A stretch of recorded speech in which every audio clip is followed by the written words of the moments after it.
इनके दिए हुए भाषण आज भी इतने महत्वपूर्ण है जो 1930 और 40 के दशक में हुआ करते थे। एक दूरदर्शी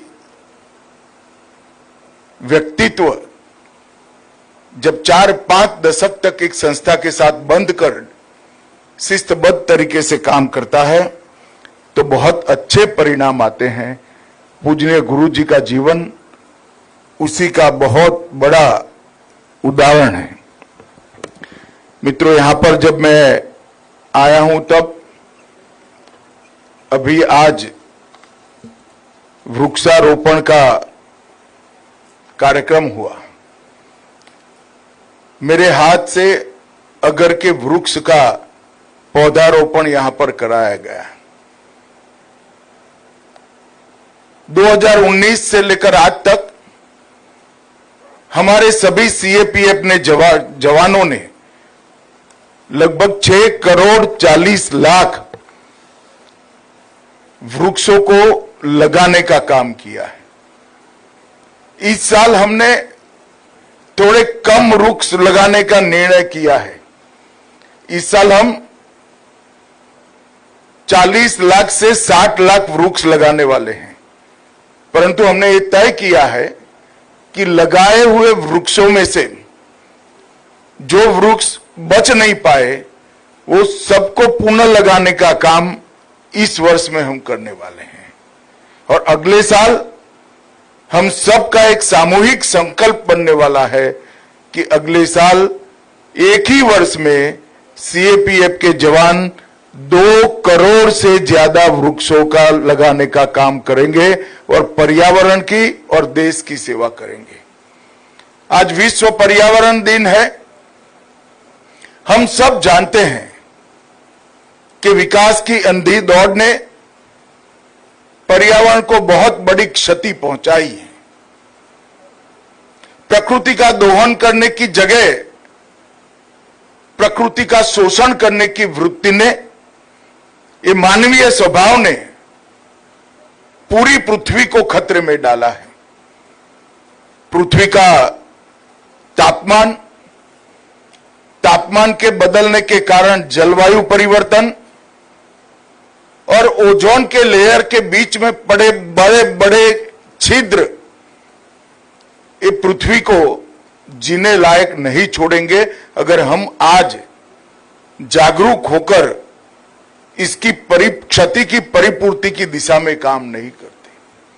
हम सबको मालूम है कि सूर्य की सीधी किरणें अगर पृथ्वी पर पड़ती है तो जीवन नष्ट हो जाएगा। जो सूर्य की किरणें हमारे जीवन का कारण है वो ही हमारे विनाश का कारण बने। ओजोन का जो लेयर बीच में है सूर्य और पृथ्वी के बीच में, वो ही सूर्य की किरणों को मानव और अन्य जीवों के लायक बनाता है। और कार्बन डाइऑक्साइड और अन्य जहरीले गैसों के कारण लगातार ऊपर ये जहरीले गैस जाने के कारण लगातार रासायनिक प्रक्रियाएं अवकाश के अंदर होने के कारण ओजोन के लेयर के अंदर बहुत बड़ी छिद्र बने हैं जो हमारे तापमान को विषम बनाकर रख दिए हैं। इसका एकमात्र उपाय अभी तक जो ढूंढा गया है वो वृक्षों की संख्या को बढ़ाने का है। और मुझे तो आनंद है मेरे जैसे व्यक्ति को कि जिन लोगों ने पर्यावरण का नुकसान किया है वो भी जरा संभले हैं, सचेत भी हुए हैं और ये नुकसान की परिपूर्ति में आगे आकर विश्व का हर देश आज पर्यावरण की चिंता कर रहा है। हमारे प्रधानमंत्री जी ने कई प्रकार के उपाय एक साथ चालू किए हैं। कार्बन डाइऑक्साइड का उत्सर्जन कम हो, इको फ्रेंडली बिजली किस तरह से बनाई जाए, ऊर्जा का खर्च कैसे कम से कम हो, ढेर सारी चीजें एक साथ की है और एक प्रकार से भारत का मॉडल पेरिस के सम्मेलन में आइडियल मॉडल के रूप में स्वीकारा गया। मगर पेरिस में जब सम्मेलन था, बहुत सारी आशंकाएं विश्व भर के अखबारों में पर्यावरणवादियों ने आर्टिकल लिख कर व्यक्त की थी, क्या भारत ये कर पाएगा? मगर हमने पेरिस घोषणा की हर एक बिंदु को समय के पहले पूरा कर हमारा जो ऋग्वेद का संदेश था पर्यावरण की रक्षा करना का, इसके प्रति हमारी प्रतिबद्धता को हमने विश्व के सामने साबित कर रखा है। और मुझे आनंद है कि सीएपीएफ के सभी जवान, बीएसएफ के सभी जवान बड़े मनोयोग के साथ एक वृक्ष को अपना भाई बहन बच्चा मानकर इसका जतन कर रहे हैं। और ये सरकारी आदेशों से प्रेरित कार्यक्रम नहीं होना चाहिए, ये हमारी साहजिक आदत होनी चाहिए। और ये साहजिक आदत ही हमें बचा सकती है। हमने सदैव ये सोचना चाहिए कि जो बाढ़ हमारी सीमा की रक्षा करता है, जो बीएसएफ की चौकी हमारी सीमा की रक्षा करती है, वो लगाने में कितने वृक्ष कटे हैं, इतने वृक्ष लगाने की जिम्मेदारी हमारी है। इससे कई ज्यादा वृक्ष लगाने की जिम्मेदारी हमारी है। मुझे बहुत आनंद है कि इसको आप लोग बहुत अच्छे तरीके से कर रहे हैं। आज बीएसएफ 37वीं वाहिनी में जवानों के आवास का ई लोकार्पण और बीएसएफ 57वीं वाहिनी में क्वार्टर गार्ड परिसर का ई शिलान्यास किया गया। जब ये कार्यक्रमों की रचना होती है, मेरी ऑफिस को बड़ी दुविधा होती है कि ये कार्यक्रम क्या गृह मंत्री के हाथ से कराना चाहिए। कई बार वो असमंजस में पड़ते हैं। तब मैं हमेशा कहता हूं, अगर एक आवास के अंदर लगी हुई ट्यूबलाइट भी मेरे सीमा प्रहरी की सुविधा बढ़ाती है, तो मैं वो करने के लिए भी सदैव तैयार होता हूं। और इस भाव के साथ हमने सीमाओं की रक्षा करने वाले जवानों की सुरक्षा की चिंता की है। कई प्रकार के काम किए गए। आपके स्वास्थ्य की चिंता, आपके परिवार के स्वास्थ्य की चिंता, आपके परिवार के रहने के मकान की चिंता, इसके लिए एक प्रकार से एक बहुत बड़ा डेटा बैंक बनाया गया और इलेक्ट्रॉनिक पद्धति से आवासों को चिन्हित किया गया। क्रॉस सीएपीएफ भी उसका देने का निर्णय किया गया। ढेर सारी चीजें करी है, मगर फिर भी मैं समझता हूं कितना भी करे, घर से दूर रहकर सीमा होती है, सीमा पर इसकी सुरक्षा करना बहुत कठिन होता है। मैं अभी कच्छ की बॉर्डर पर दलदली सरहद का भी सरक्रिक में विजिट कर आया। रेगिस्तान के रण में भी मैं जाकर आया हूं, राजस्थान के। और आज यहां जहां मलेरिया होना स्वाभाविक है, बहुत बारिश होती है, ऐसे क्षेत्र में भी मैं आज आया हूं। मैं जानता हूं आपकी कठिनाइयां क्या हैं। कठिनाइयों को आपको सरकार कितनी भी सुविधाएं करे, इसको सहन ही करना पड़ेगा। परंतु मैं एक और बात बताने आया हूं। मैं बचपन से लोगों के बीच में रहकर काम करता हूं। ये आपकी कठिनाइयों का संज्ञान कोई मंत्री या सरकारी बाबू लेते हैं, इससे अनेक गुना संज्ञान देश की जनता लेती है। बीएसएफ का नाम लेते ही उनके मन में एक सम्मान का भाव आता है, अहोभाव आता है।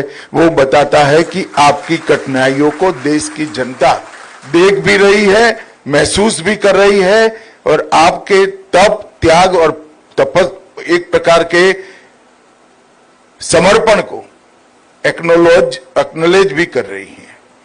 मित्रों, आज हम यहां आए हैं तब बीएसएफ के पास जितनी सीमाओं की सुरक्षा का जिम्मा है, पाकिस्तान बॉर्डर और बांग्लादेश बॉर्डर, इतनी विस्तृत बॉर्डर में हर सीमा का एक अलग प्रकार का चुनौती है। कहीं नशे का व्यापार है, कहीं पर ह्यूमन ट्रैफिकिंग का सवाल है, कहीं पर हथियारों के स्मगलिंग का सवाल है, कहीं पर ड्रोन से ड्रग की ट्रैफिकिंग और नकली करेंसी की ट्रैफिकिंग होती है। हर सीमा के अपने अलग अलग प्रश्न हैं। हमने तय किया है कि बीएसएफ जहां जहां है, एसएसबी जहां जहां है, वहां पर स्मार्ट बॉर्डर का निर्माण करना और एक चतुष्कोणीय सुरक्षा रणनीति के तहत स्थानीय प्रशासन को साथ में लेते हुए, टेक्नोलॉजी को साथ में लेते हुए, हम आपके परिश्रम को साथ में लेते हुए सीमाओं को एकदम अभेद बनाना। और इस स्मार्ट बॉर्डर का कंसेप्ट फाइनलाइजेशन के स्टेज पर है। इसका पायलट प्रोजेक्ट आने वाले साल में हम निश्चित रूप से इंट्रोड्यूस कर देंगे। एक साथ देश की अलग अलग सीमाओं पर 7 या 8 जगह पे पायलट प्रोजेक्ट्स दिए जाएंगे। परंतु मैं चाहता था कि मेरे साथ भारत सरकार के गृह सचिव, डीआईबी और सीमा सुरक्षा बल के डीजी सभी एक बार इस सीमाओं का प्रत्यक्ष अपनी आंखों से देख ले, जवानों से थोड़ी चर्चा भी हो जाए और इसके आधार पर एक संपूर्ण पायलट प्रोजेक्ट बने। पायलट प्रोजेक्ट में से जो टिथिन प्रॉब्लम आएंगी, जो कमियां आएगी, जो छिद्र आएंगे, इसको पूरा कर पूरी सीमा को स्मार्ट बनाने की दिशा में हम आगे बढ़ेंगे। कंसेप्ट के अंदर डिस्ट्रिक्ट मैजिस्ट्रेट का भी रोल होगा, एसपी का भी रोल होगा, गांव के पटवारी का भी रोल होगा, गांव के सरपंच का भी रोल होगा। जब तक सीमा के प्रशासन को, सीमा के जिलों के और गांव के प्रशासन को हम समाहित नहीं कर सकते, हम सीमा को अभेद नहीं बना सकते हैं। हम आइसोलेशन में सीमा की सुरक्षा की कल्पना करते हैं तो वह कल्पना अपने आप में बेमानी है, कभी सफल नहीं हो सकती। जब आपके जितनी सजगता से ही गांव का पटवारी, गांव का पीएसआई, जिले का डीएसपी और जिले का कलेक्टर सीमा की सुरक्षा के लिए काम करेगा, तभी हम सीमा को पूर्ण रूप से सुरक्षित कर पाएंगे। त्रिपुरा फ्रंटियर हमारे लिए बहुत महत्वपूर्ण फ्रंटियर है और इस देश की इस प्रकार की सीमा की सुरक्षा करता है जो देश के एक कोने में आए हुए त्रिपुरा राज्य से सटी हुई है। जनसांख्यिकी का परिवर्तन, चाहे त्रिपुरा हो, चाहे पश्चिम बंगाल हो, चाहे बिहार हो, जनसांख्यिकी का परिवर्तन हम सीमा के छिद्रों के माध्यम से नहीं होने देंगे। ये हमारा अटल विश्वास है और अटल संकल्प भी है। इस जनसांख्यिकी के परिवर्तन को रोकने के लिए बाड़ लगाई गई है। बाड़ को भी आधुनिकीकरण करने के लिए लगभग 650 किलोमीटर की बाड़ 15 वर्ष से पुरानी है। उसमें से 119 किलोमीटर नई बाड़ की भी हमने घोषणा कर दी है, मंजूरी दे दी है। मैं जब गृह मंत्री बना उसी वक्त 2019 दिसंबर में मैं बीएसएफ मुख्यालय गया था तब नई बाढ़ की संकल्पना को और डिजाइन को मेरे सामने प्रस्तुत किया गया था। मुझे आनंद है कि इसका पहला फेज अब शुरू हो चुका है। आपकी सुविधाओं के लिए सीमा चौकियों की बिजली आपूर्ति, ग्रीन एनर्जी इनिशिएटिव, जवानों के लिए सुरक्षित पेयजल, इस सब के प्रोजेक्ट न केवल चालू है, बहुत बड़ी संख्या में हमने इसकी परिपूर्ति कर दी है। और एक प्रकार से 3 साइड से त्रिपुरा सरहद से घिरा हुआ संवेदनशील राज्य है, आप लोग इसकी सुरक्षा कर रहे हैं। मित्रों, प्रधानमंत्री जी ने हम सब के सामने एक लक्ष्य रखा है। देश के 140 करोड़ की जनता के सामने एक लक्ष्य रखा है कि 2047 तक ये देश को पूर्ण विकसित देश बनाना है। अगर 2047 तक इस देश को पूर्ण विकसित देश बनाना है तो सबसे बड़ी जरूरियात है, देश को सबसे पहले सुरक्षित देश बनाना चाहिए। मैं जब सुरक्षित देश कहता हूं तब कोई प्रकट प्रकार के युद्ध से बहुत बड़े खतरे हैं ऐसी बात नहीं करता हूं, मगर क्या हम देश को स्मगलिंग से सुरक्षित कर सकते हैं? ह्यूमन ट्रैफिकिंग से सुरक्षित कर सकते हैं? देश के युवाओं को नशे से सुरक्षित कर सकते हैं? देश के अर्थतंत्र को फेक करेंसी के व्यापार से बचा सकते हैं क्या? ये सभी चीजें बीएसएफ के चार्टर में होनी चाहिए और है भी, परंतु हर चीज के लिए सुरक्षा का उपाय हो, ऐसी स्मार्ट सुरक्षा ग्रिड बनाने का काम अब भारत सरकार ने हाथ में लिया है। मैं स्मार्ट बॉर्डर की परिकल्पना जब रखता हूं तब मवेशी तस्करी से लेकर हर प्रकार की तस्करी स्मार्ट बॉर्डर को परिकल्पना में समाहित होती है। ये सभी चीजों से देश को सुरक्षित करना चाहिए और मैं मानता हूं कि हम सब की साझी जिम्मेदारी है। बीएसएफ के जवानों ने अब तक बहुत अच्छा काम किया है, मगर बाढ़ की सुरक्षा के पूरे कंसेप्ट को अब बदलने की जरूरत है और हमारी कार्य संस्कृति को भी बदलने की जरूरत है। जागरूकता सीमा पार से आने वाले व्यक्ति के बारे में सिर्फ काम नहीं करेगी, ये पर्याप्त नहीं होगा। हमारी जागरूकता सीमा पार से आने वाली हर दूषण को जो हमारे समाज को प्रभावित करते हैं, इससे देश की रक्षा करना, सीमा की रक्षा करना हमारा दायित्व होगा।